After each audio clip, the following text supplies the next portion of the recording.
Rain clung to the morning light like a thin veil. On the tarmac at Royal Air Force Kenley, the sound of a Merlin engine warming up rolled across the concrete in slow, uneven pulses, as if the machine already sensed the danger ahead. At 7:42 on a March morning in 1941, a Hurricane stood ready for patrol, and Squadron Leader Davies climbed into the cockpit knowing the next few minutes could decide his life. A few paces away, Beatrice Schilling watched in silence. She carried no rank on her sleeve, no medals on her chest, only a small brass washer hidden inside a leather satchel, and a question that could not wait for another day. For months, British fighters had fallen from the sky in the same terrible pattern. A pilot pushed into a dive. The engine hesitated. Then it died.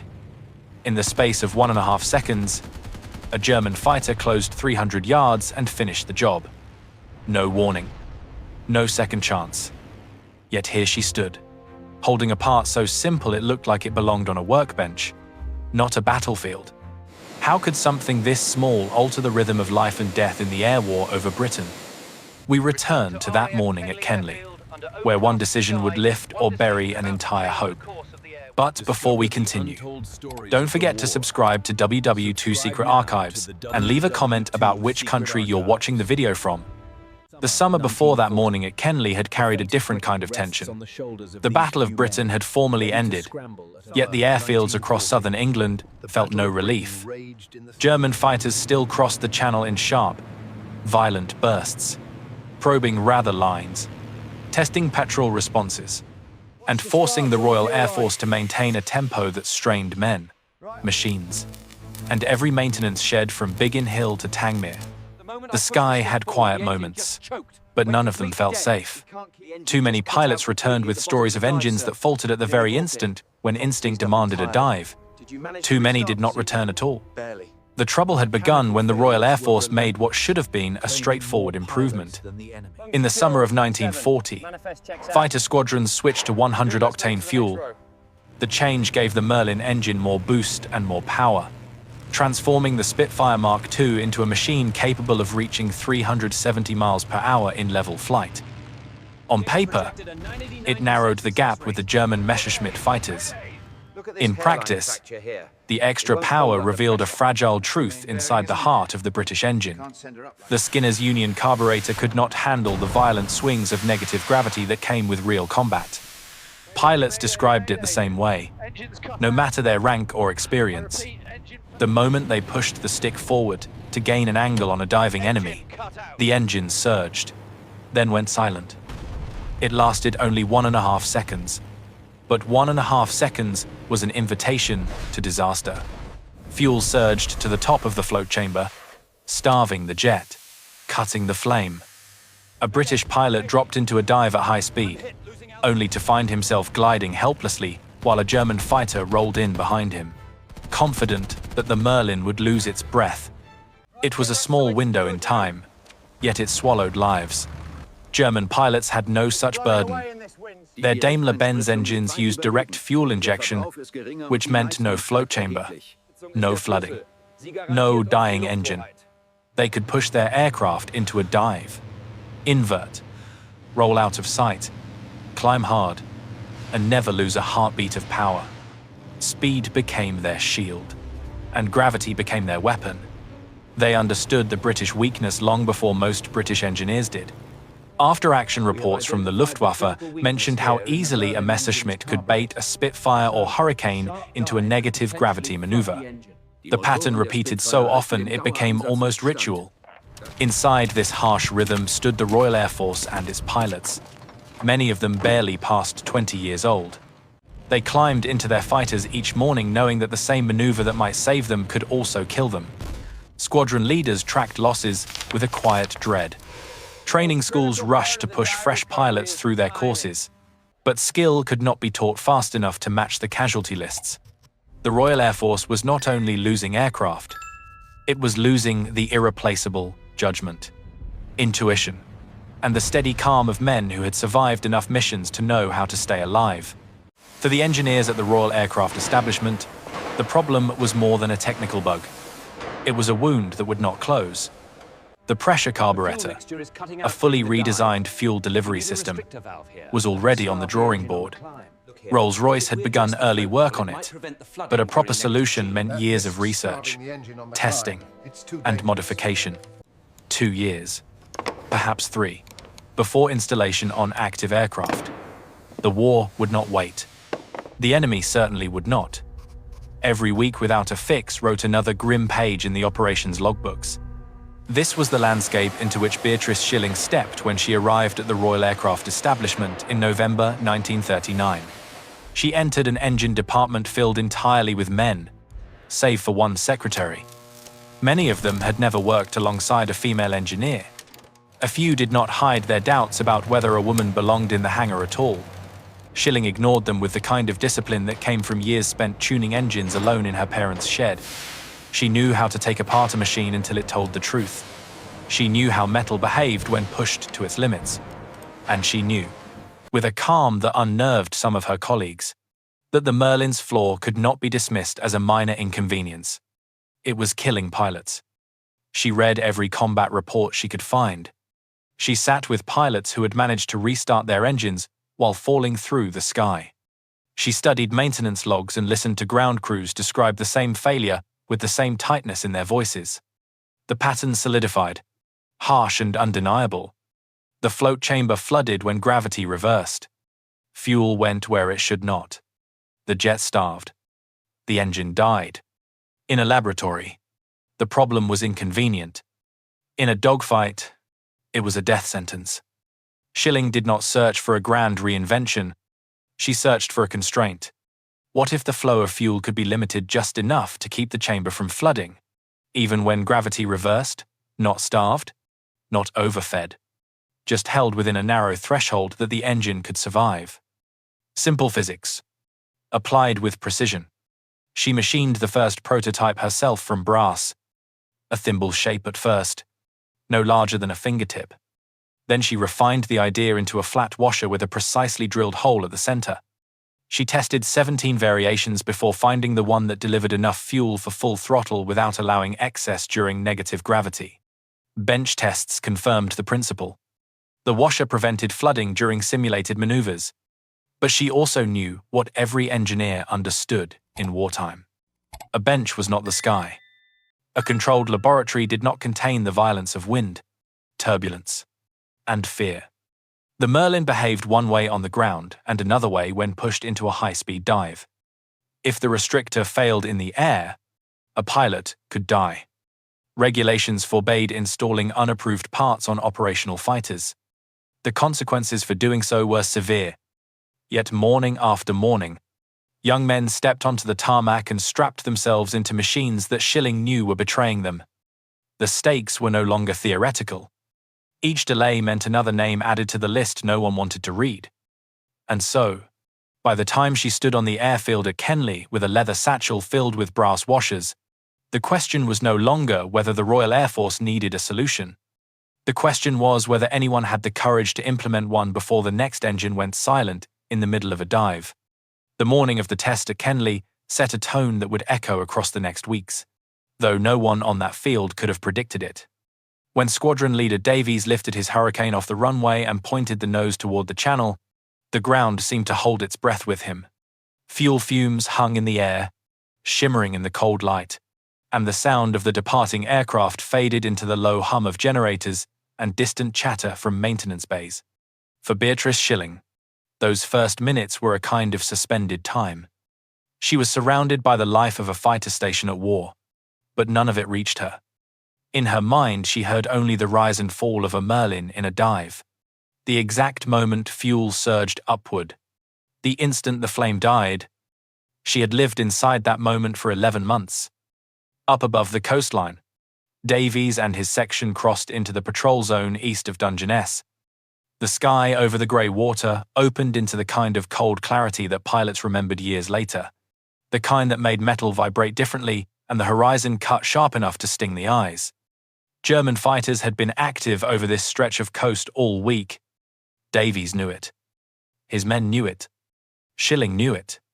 The patrol settled into formation, climbing to 15,000 feet before leveling off. Nothing seemed unusual. That, too, was part of the danger.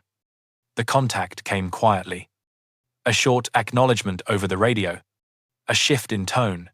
The kind that told ground controllers everything they needed to know. Davies had spotted movement below.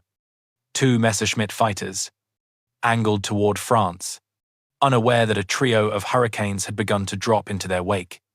The altitude advantage belonged to the British. It was the one edge they could always count on. At least, they could until their engines faltered. From the ground, Schilling raised her field binoculars. She could not see the enemy, of course, but she saw the Hurricanes turn. She knew the shape of that turn, knew it meant the dive had begun. Beside her, Sergeant Cooper watched the sky with his hands tucked into his pockets. Eyes narrowed, jaw clenched. Neither spoke. Words felt intrusive. In the cockpit, Davies pushed the control column forward. Negative gravity lifted his harness straps against his shoulders. This was the exact moment when every instinct learned in training told him to brace for the breathless silence of a dead Merlin. Yet, instead of silence, he felt the vibrations strengthen. The propeller cut through the cold air with unwavering rhythm. The engine held its power as the altimeter unwound. For the first time in nearly a year, a Hurricane in a high-speed dive behaved exactly as a pilot needed it to behave. Davies closed the distance with astonishing speed. 200 yards. The Messerschmitt pilot, startled, broke sharply to the right. Davies fired a burst, a clean arc of tracer slicing through the winter air. The enemy fighter shuddered as rounds struck the wing root, then dipped away, disappearing toward the haze over the channel. Davies did not pursue. He pulled up, climbed back to altitude, and felt the Merlin respond without hesitation. It was not simply working, it was performing. When the Hurricanes returned to Kenley, Schilling stood at the edge of the dispersal area as Davies climbed down from the cockpit. His face carried a look she had not expected. Not relief. Something closer to exhilaration. Cooper asked the question that hung between all three of them. Davies shook his head with a rare smile and declared it was the best the Merlin had ever run. The words carried enough weight to push aside fear, doubt, and 11 months of grim reports. From that moment, events accelerated in a way that wartime mechanics understood but could never fully explain. Word spread among pilots faster than any memo from headquarters.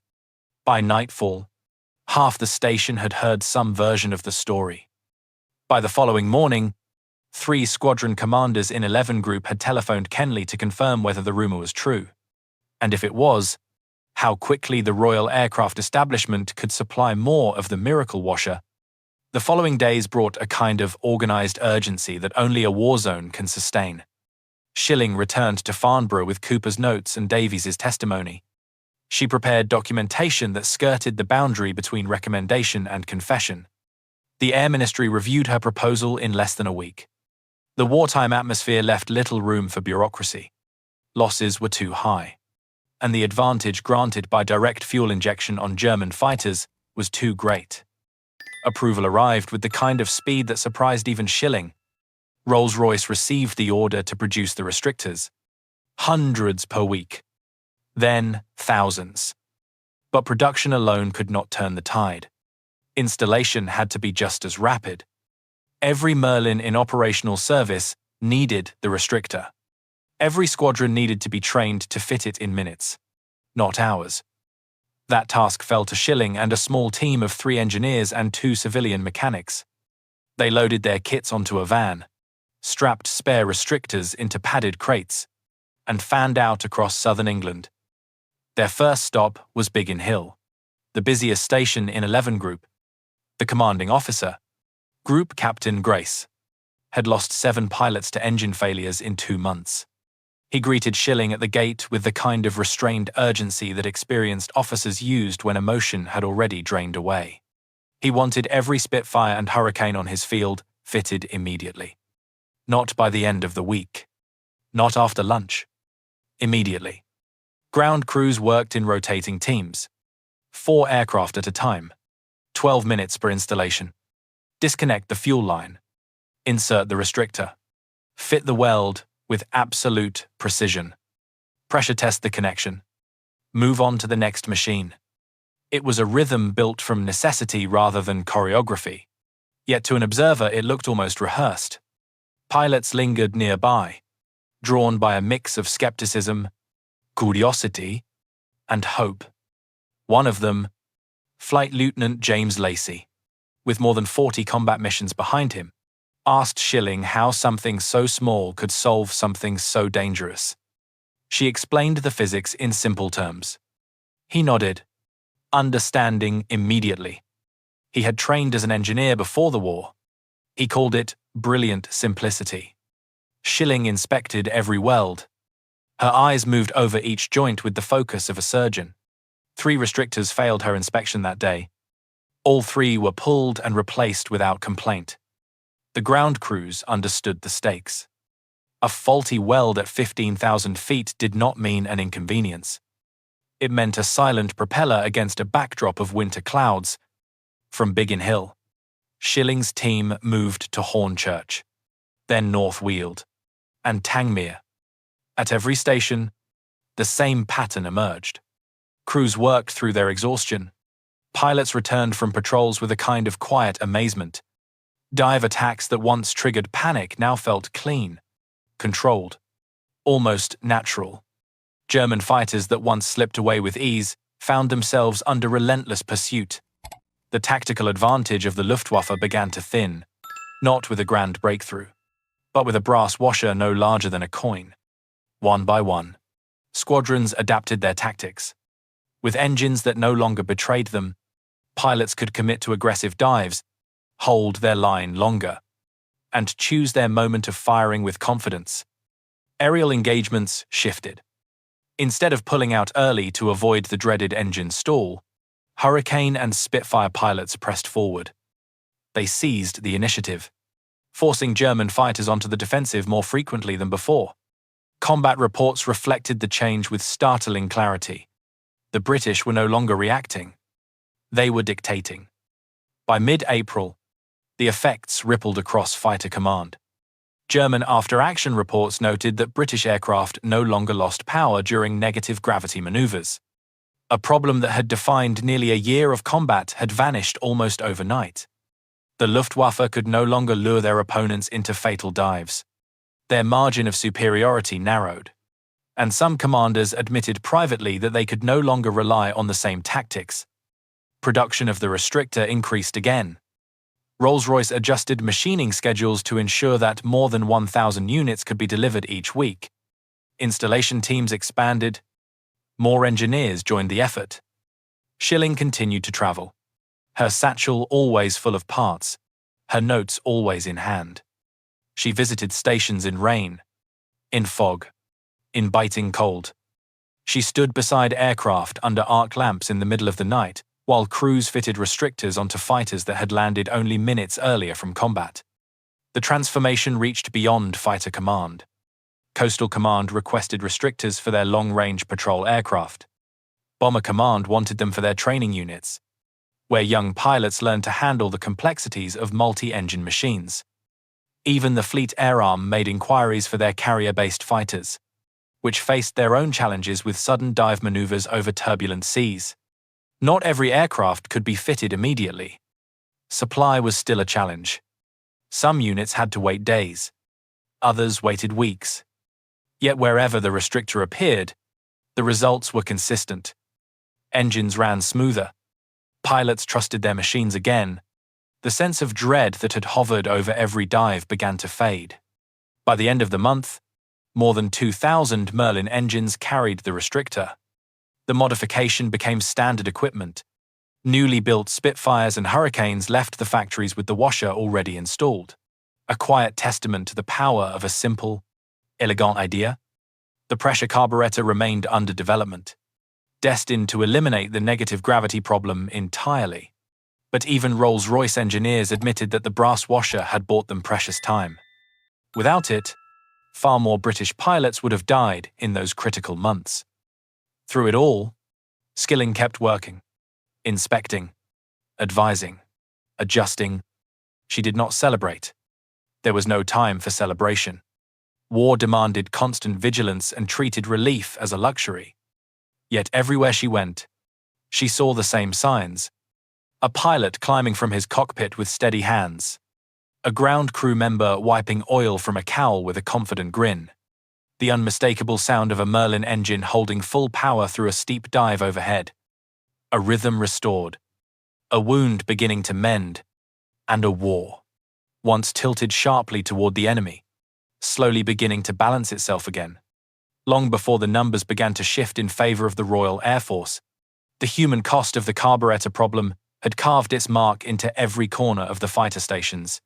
It lived in the quiet moments between sorties, in the way pilots studied the sky as if looking for an omen, and in the way ground crews kept their tools close even during brief breaks, ready to sprint toward an aircraft that returned with an unfamiliar sound in its engine. War demanded endurance.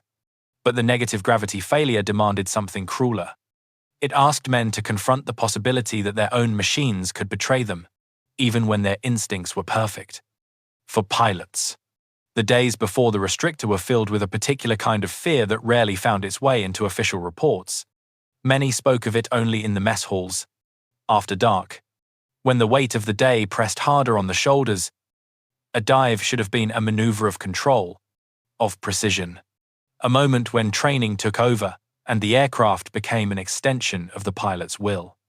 Instead, it became a moment of doubt.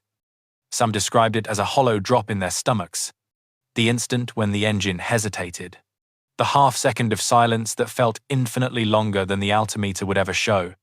Others compared it to holding one's breath underwater, waiting to see if the world above would allow them to rise again. The restrictor changed that feeling, but the memory of it lingered.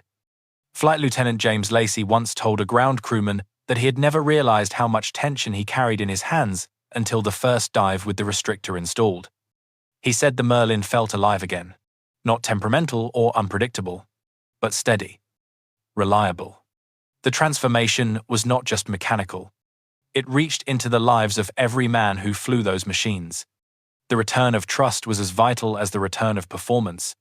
For the ground crews, the human perspective was different, shaped by a responsibility that few outside the service truly understood.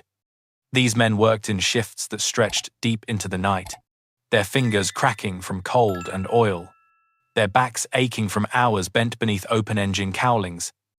To them, every aircraft was not simply a machine, but a promise. If they missed a loose bolt or overlooked a hairline crack, the penalty was paid by someone else's son, someone else's brother, someone else's friend. When the restrictor arrived, many of them reacted not with excitement but with quiet resolve. Another part to install, another point of failure to watch, another chance to protect the lives of the men who trusted them. Some ground crewmen later admitted that they had felt a strange mix of relief and guilt. Relief because the restrictor seemed to answer a threat they had fought against for months. Guilt because they worried they should have recognized the solution sooner. But Schilling never blamed them. She knew better than anyone that the failure had been baked into the design, not into the efforts of the men who worked tirelessly to keep the fighters alive. Her respect for the crews grew at every station she visited. She saw their hands tremble from exhaustion, saw the thick smudges of oil on their sleeves, saw the way their eyes brightened when a pilot returned safely from a mission that once would have been perilous. At the center of this human network was Schilling herself, a woman who had entered the war with the quiet determination of someone who understood engines not simply as machines, but as creatures with moods, limits, and personalities. She rarely spoke about the pressure she carried, but those who worked alongside her later described moments when she seemed to hold the weight of every pilot's life in her expression. She listened intently to any description of an engine noise, any hesitation felt in the throttle, any imperfection reported by a returning pilot. She wrote notes with the precision of someone who understood that no detail was too small. She often rode from one station to another on her motorcycle, chasing solutions along the winding roads of the English countryside, the wind carrying both her thoughts and her fears. Her life outside the hangars was no less defined by the war. She was married to George Naylor, an aerodynamicist turned bomber pilot. Each time his Lancaster took off, She faced a reality she understood more clearly, perhaps painfully clearly, than most spouses. Bomber command losses were staggering. 1 in 2 airmen never returned. She never asked George about his missions, and he never asked her about the projects that kept her awake long after the lamps dimmed in the laboratory. It was their unspoken pact, a way to protect each other from truths that neither could escape. She once told a colleague that she preferred to work late into the night during the weeks he flew, because the noise of engines on test stands kept her from imagining the silence that followed an aircraft that did not come home. Her colleagues at the Royal Aircraft establishment saw another side of her as well, a side shaped by the years she spent racing motorcycles. She still kept her Norton, polished and maintained with the same care she gave the Merlin engines. Now and then she would ride after leaving a station, pushing the machine through narrow country lanes, feeling the engine respond beneath her. The rhythm calmed her mind. Ideas that eluded her during laboratory sessions sometimes surfaced while she leaned through a curve or opened the throttle along a deserted stretch of road. She said little about these moments, but those who knew her understood that the motorcycle was more than a hobby. It was a companion that carried her through the mental demands of a war built on speed, pressure, and precision. Among the pilots, the human stories were just as complex. Some felt liberated after the restrictor transformed their aircraft. Others expressed anger that the solution had not come earlier. A few admitted that they had lost friends to the stall problem and could not help but wonder how many lives might have been saved if the brass washer had existed months before. But even those who struggled with those emotions acknowledged one truth. They owed their renewed confidence to the engineer who arrived at their stations with a small satchel and a quiet determination. One pilot, Flight Lieutenant Robert Stanford Tuck, known for his skill and daring, later reflected that the restrictor restored something he thought the war had stolen from him, the ability to trust the machine beneath him. He said that diving on an enemy fighter no longer felt like gambling with fate. It felt like a fair fight again. These were the victories that never appeared on maps or in communiques. Victories measured not in miles gained or positions held, but in relief breathed out on the tarmac, in a pilot's smile after a mission, in the steady hum of an engine during a maneuver that once carried the taste of fear. War is shaped by machines, but it is lived by people. And in the months after the restrictor appeared, the people of the Royal Air Force found their burdens a little lighter, their hope a little stronger, and their sky a little less cruel. To understand the broader significance of the restrictor, one must step beyond the airfields of southern England and consider how the wider Allied world viewed the struggle for control of the skies. By the spring of 1941, the war in Europe had become a test of endurance as much as firepower. For the United States, which had not yet entered the conflict but watched it closely, the performance of the Royal Air Force served as both a measure of British resilience and a warning about the demands of modern air warfare. American military observers who visited Britain during these months reported with great interest on the strengths and limitations of the Merlin engine. They understood that the air battles over the Channel were not isolated engagements.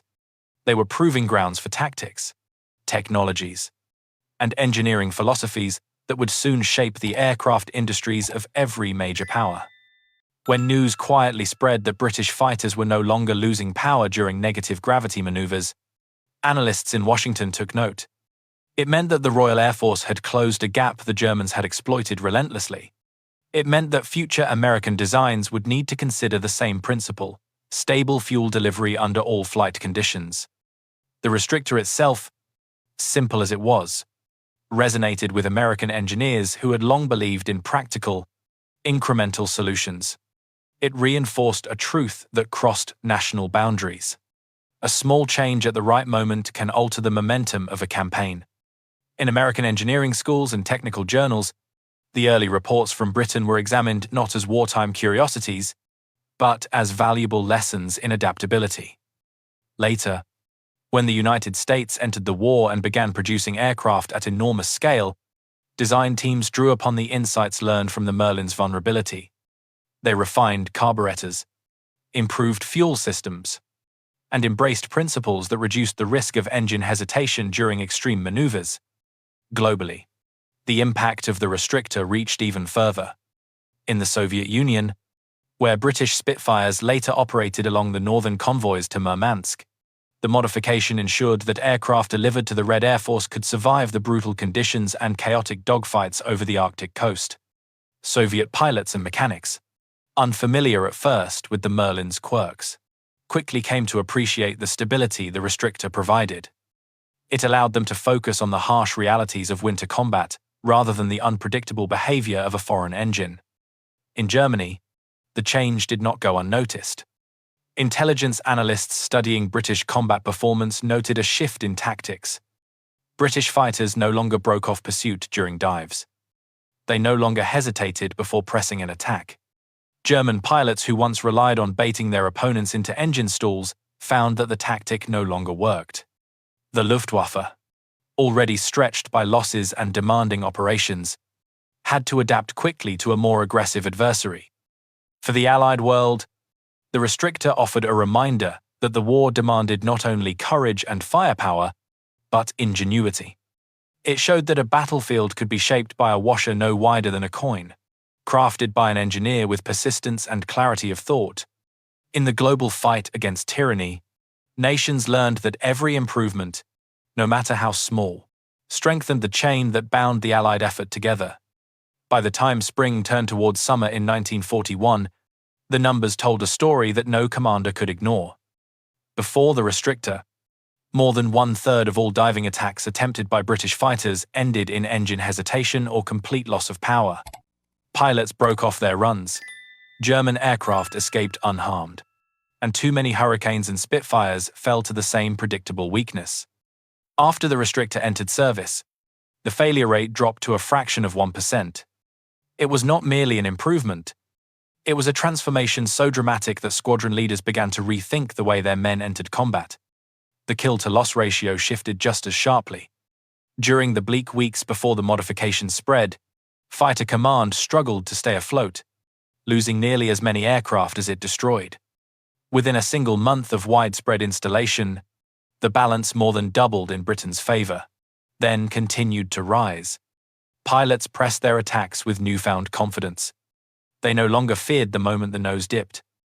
They no longer wondered if the engine would betray them at the edge of a turning fight. With trust restored, their instincts sharpened, their reactions steadied, and their courage found solid footing again. Yet the restrictor's legacy cannot be measured only in percentages and ratios. Its true weight rests in the lives it preserved. Men who survived because their engines kept running went on to complete additional missions, train younger pilots, lead squadrons, and shape the Royal Air Force for years after the war. Some returned home to families who never knew how close they came to loss. Others carried memories of the restrictor quietly, understanding that a small washer hidden in the fuel line had stood between them and the silence of a dead engine over hostile country. The restrictor did not make headlines in the moment, but its effect radiated across decades. For Beatrice Schilling, the recognition came slowly and often reluctantly. She was honoured with the Order of the British Empire in 1948. But even that distinction could not fully capture the magnitude of her wartime work. The Royal Aircraft establishment continued to rely on her expertise long after the battle skies had quieted. She contributed to cold weather starting systems for aircraft in Iceland and the Soviet Union, altitude compensation research for high-flying fighters, and refinements to superchargers that pushed the Merlin to new limits. Her mind never stopped searching, never stopped adjusting, never stopped listening to the language of engines. Still, when historians look back on her career, the restrictor stands alone. It was the rare achievement that combined elegant engineering, immediate implementation, and measurable, life-saving results. A solution born not from grand redesigns, but from careful attention to a flaw others had grown accustomed to tolerating. She saw what others overlooked. She acted when caution might have urged patience, and she accepted responsibility for the consequences. That blend of insight and resolve is why scholars of engineering point to her work as a model for future generations. After the war, she continued riding her motorcycle across the English countryside, chasing both speed and clarity. Colleagues recalled seeing her arrive at the laboratory with wind-tangled hair and a spark of inspiration sparked from a morning ride. She and her husband, George Naylor, built a life framed by their dedication to flight and engineering, though neither spoke much about the shadows they carried from their wartime experiences. He had survived more than 30 bombing missions over Germany. She had spent years answering problems that meant the difference between life and death. They shared a quiet understanding, built not on words, but on endurance. When she retired in 1969, she left behind not a shelf of trophies or a parade of promotions, but a body of work woven directly into the safety and performance of countless aircraft. Engineers studied her restrictor, museums preserved it, students learned from it, and decades after her passing in 1990, her name returned to public memory in new ways. A pub renamed in her honor, a building dedicated to engineering students, a heritage society recognizing her as one of the extraordinary women of Hampshire. Small tributes, yet fitting for a woman whose greatest achievement had also been small, modest, and profoundly powerful. Today, one can stand in a museum and look at a restrictor displayed behind glass. It appears unremarkable, nothing more than a brass washer with a precisely drilled hole. Yet behind that simplicity lies a turning point in the air war over Britain. A whisper of metal that kept engines breathing when gravity turned against them. A reminder that sometimes history changes not through sweeping inventions, but through a single idea held firmly in the hands of someone who refuses to accept unnecessary loss. As we close this story, imagine once more the tarmac at Kenley. The low clouds, the smell of fuel, a young pilot climbing into his Hurricane with the weight of the war on his shoulders, and a woman standing a few steps away, holding a small piece of brass that might protect him when the world inverted beneath him. Her courage did not roar like an engine. It simply endured, precise and unwavering. If this chapter of history speaks to you, if it reminds you how ordinary people can shape extraordinary outcomes, I invite you to stay with us. Subscribe to WW2 Secret Archives for more stories rescued from the quiet corners of the past, where engineers, pilots, and forgotten heroes waited for someone to carry their voices forward. Their memories endure because we choose to keep them alive, and your presence here helps ensure they will never be lost.